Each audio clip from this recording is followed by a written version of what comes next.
Understanding Happy Medium, a guide to English idioms. Hello everyone. Today, we're going to explore the interesting English phrase, happy medium. This idiom is used quite often in everyday English, and understanding it can really help in grasping the nuances of the language. So, let's dive in and find out what happy medium means and how you can use it in your conversations. Happy medium refers to a balance or a compromise between two extremes. Imagine you're trying to decide between two options.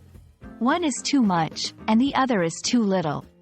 The happy medium is that sweet spot in the middle that's just right. It's not too hot, not too cold, but just perfect. The term happy medium has a fascinating history.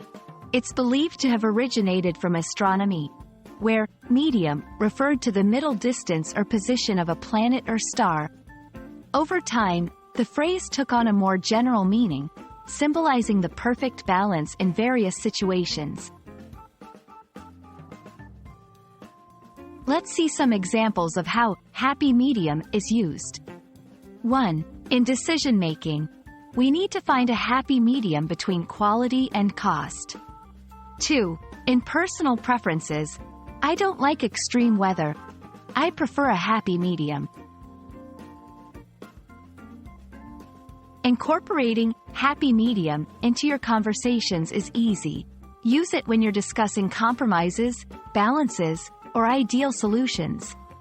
For example, we're trying to find a happy medium where everyone's happy with the work schedule.